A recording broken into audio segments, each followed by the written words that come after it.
Welcome back to the channel. So today we are taking a look at the Xisico Sentry in 22 caliber. So a couple of features that I really like about this rifle is the very large drop-down pistol grip. I've got quite big hands and there is ample room. The finger grooves are nicely cut to fit your hand properly and they don't interfere with shooting. It's got a side lever which is very smooth and a automatic safety. Now in the beginning this was a struggle to overcome, but as soon as you learn that sequence, it becomes quite easy to cock the rifle, bring down your hand, switch off the safety, and then you are ready to fire. So it's not really something to be concerned with. The rifle is quite lightweight. It's not a very heavy gun.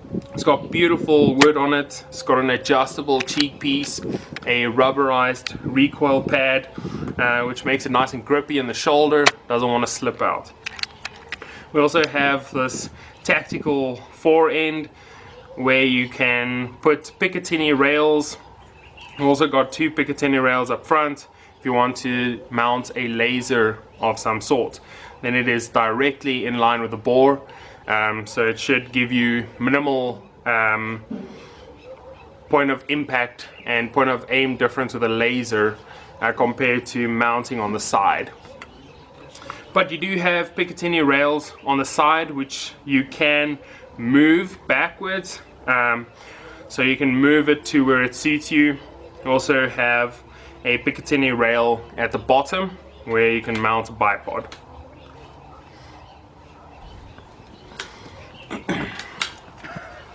The barrel is fully shrouded and it has a bolt-in suppressor. The rifle is not super quiet, but it is not loud by any means. We also have a rotating collar up front which protects your full port. The full probe is quite cool. It has already machined into it the Foster coupling, so you can hook this directly onto your hand pump or your scuba cylinder. Your pressure gauge is also right here in front of the rifle. It's not an ideal position, but it is effective, and we'll show you when you need to top up. So the adjustable cheek piece is also very useful if you want to mount a scope a little bit higher, depending on the rings or the scope that you have. You have got that Picatinny rail up here, so you can't get ultra low mounts depending on the bell of your scope.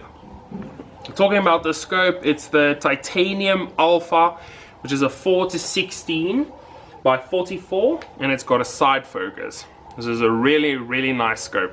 It's also got the pull to unlock and push to lock turrets, which makes it nice and positive, and it's kind of a tactical style scope so that you can adjust for your different ranges. It's a very nice scope. It tracked perfectly out in the field and we were able to zero this gun without any hiccups.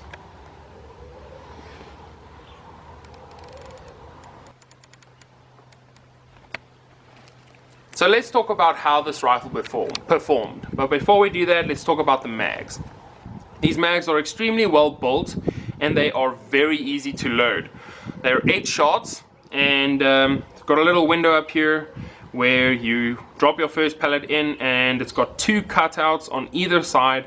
So you grab it with your index finger and thumb, and then you can simply just turn it while popping in pellets. And then it'll keep it there, and you load it into the rifle and you are ready to shoot your 8 shots. It comes standard with 2 mags and of course your full probe. So performance, let's talk about performance. We tried many different pellets in this rifle. It didn't seem to like the lighter stuff. We tried the JSB Exact Jumbo Express, which is 14.35 grain. Did fairly well with these, but not as good as it did with the heavier weights. Ultimately what it came down to was the JSB Exact 18.13, so that's what we stuck to for the majority of the review. We also tried the Sniper Magnums, the Premier Hollow Points, and the Exact Jumbo 15.89 grain.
So ultimately it came down to the JSB 18.13 grain. They were the best performers.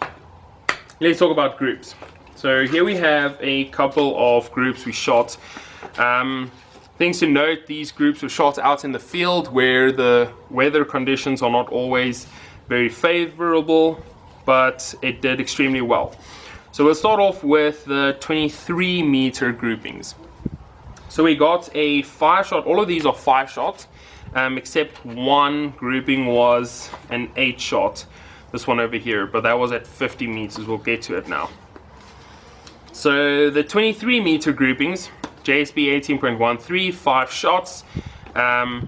This was when we turned the box and some of the pellets were hitting off to the side and they came ripping through the target, so that's not part of the group. So over there is our group. Got a little tiny 5-shot grouping with 11 millimeters from the outside edge. So very, very nice grouping. This gun can do this consistently if the person behind the gun can do that. Then we also got this grouping. Doesn't look like I measured it. If I have to guess, probably also around 11 or 12 millimeters. Very, very nice groupings. Another one at 23 meters, also 5 shots. I wrote a little note here. We had quite strong wind, so that's why this group opened up a little bit, but very respectable at 18.5 millimeters. So this gun really can stack them in if the conditions are right and the person behind the gun does his job.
Moving on to 50 meters.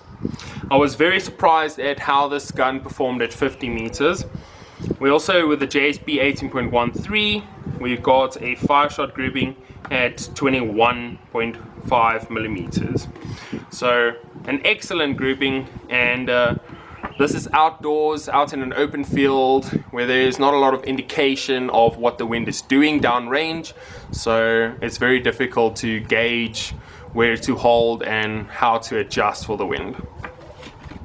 We also shot 2 more groupings at 50 meters, one with a 30 millimeter grouping, and I do believe this one was also 8 shots, the full mag. Some of the pellets landed just on the skirts here, so we got 1, 2, 3, 4, 5, 6. Maybe there was a 6 shots, or there were some pellets that were off the sticker.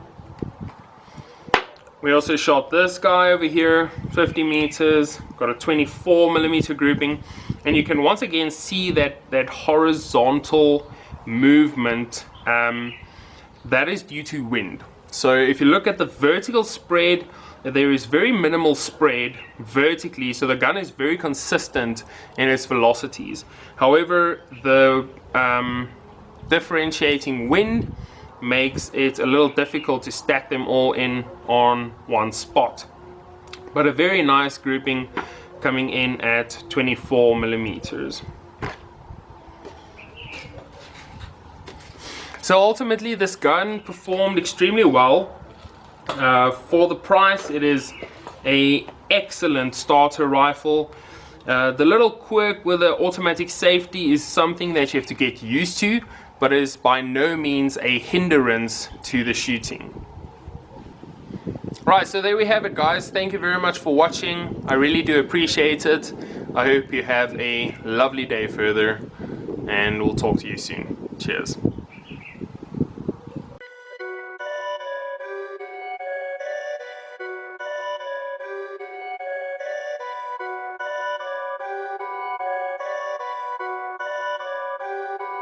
Perfect.